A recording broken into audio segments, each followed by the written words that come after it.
can't get a line. Somebody get me the Easy IO. Okay, I need to put a line into your leg. I'm going to put it actually into the bone. We can't get a line on you, an IV line, okay? Who needs an IO? Intraosseous access is indicated in adults any time in which vascular access is difficult to obtain in emergent, urgent, or medically necessary cases, and can be established utilizing the proximal humerus, proximal tibia, and distal tibia sites. IO is indicated in pediatric emergency patients any time in which vascular access is difficult, and can be established utilizing the proximal tibia and distal tibia site.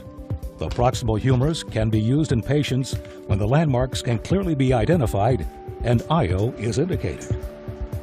Examples of patients who could benefit from IO access include, but are not limited to, patients with limited or no vascular access, or who require multiple IV sticks, such as diabetes, end-stage renal disease, cancer, cardiovascular diseases, HIV/AIDS, multiple sclerosis, hemophilia, cystic fibrosis, rheumatoid arthritis, Crohn's disease, ulcerative colitis, COPD, drug abuse and addiction, as well as major trauma, cardiac or respiratory arrest, sepsis, or excessive tissue, creating difficult vascular access. The following are contraindications for easy IO access: a fracture on the targeted bone, previous orthopedic procedures near the insertion site, a prosthetic limb or joint. IO has been used within the past 24 hours on the targeted bone, infection at the insertion site, or an inability to locate landmarks or excessive tissue.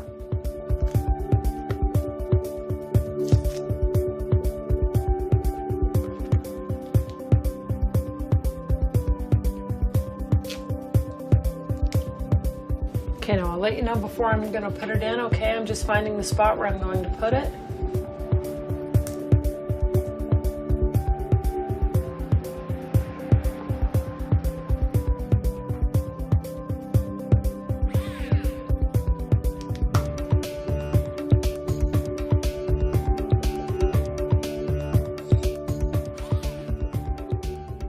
Are you ready?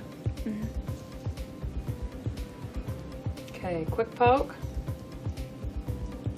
Ready? 1, 2, 3. Okay.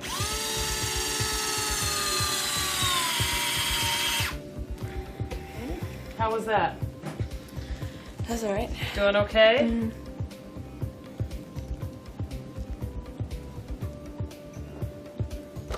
This is the medication. It's going to make it numb, okay? So it's going to make it numb in there. As I'm putting it in, if I'm going too fast, if there's too much pain, let me know and I'll just slow down, okay? Here we go. Let me know if I'm going too fast.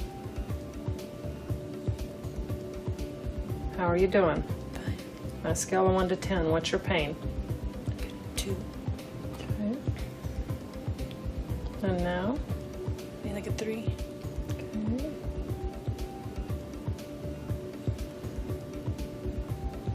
And now? 3. Okay.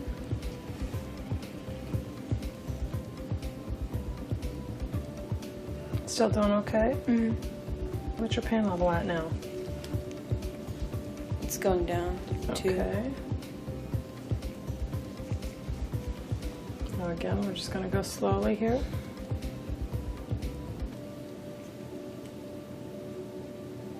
Doing okay? Mm-hmm.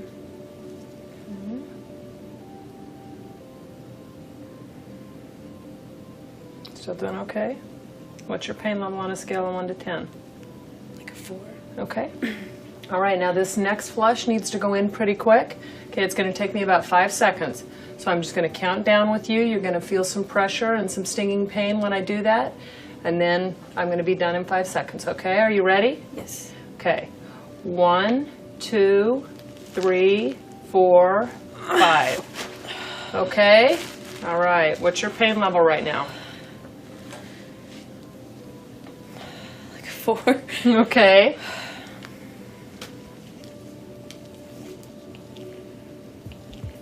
I'm still going to I'm going to give you a little more lidocaine to manage that pain.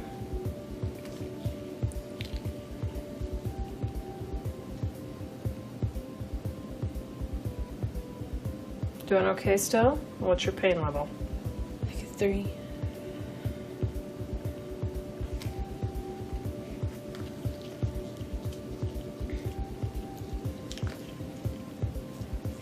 I'm just going to let the IV push that medication in a little bit.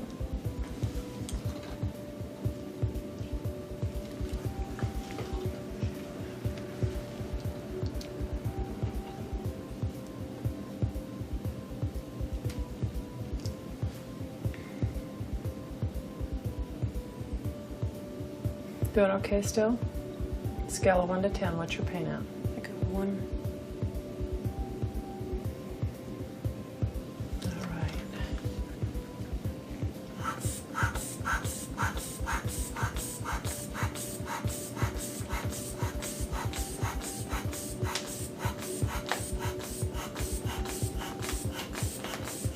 How are you doing on the pain?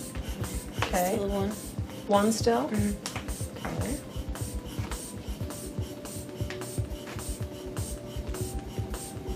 What's it at now? 1. Okay.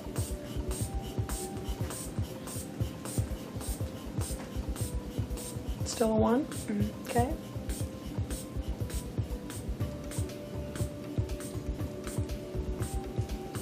All right, I'm just going to check that and make sure I don't have any fluid leaking around it.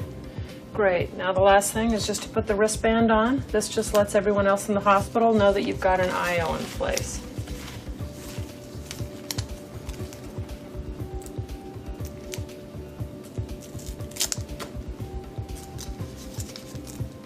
All right, there you go. You did great.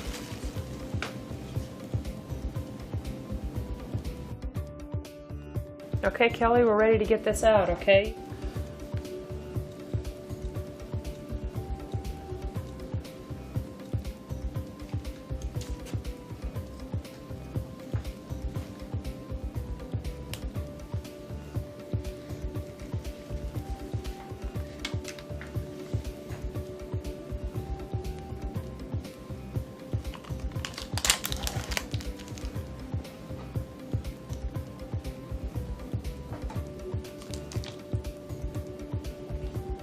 Okay, all I'm going to do is I'm going to twist and pull this straight up while I'm taking it out, okay? Ready?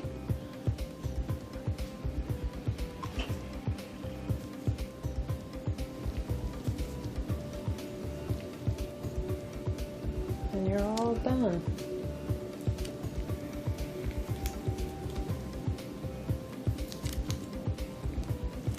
Okay, we'll just get that wristband off you. All right. Good job.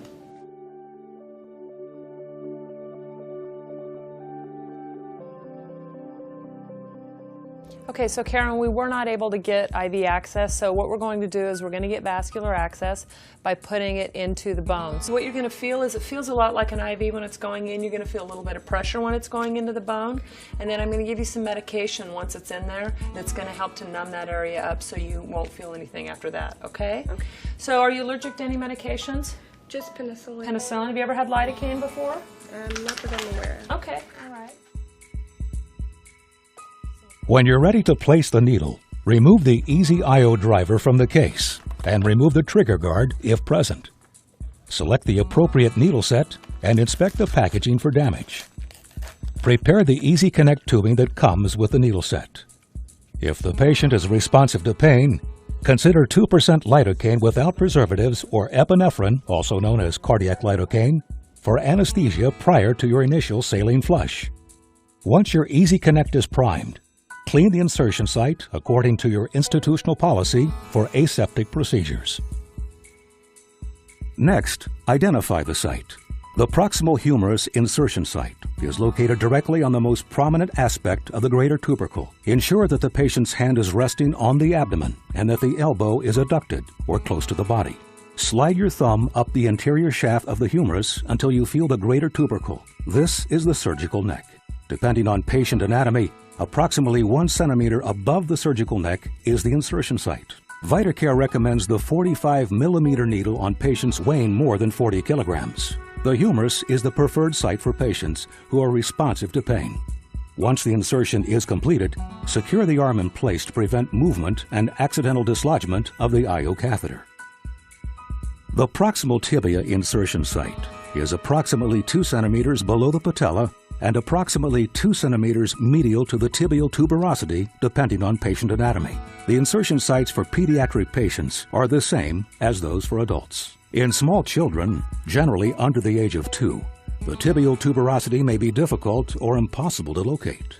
If the tibial tuberosity cannot be palpated, locate the distal aspect of the patella. Move approximately 2 centimeters distally, depending on patient anatomy, and then medial to the flat aspect of the tibia.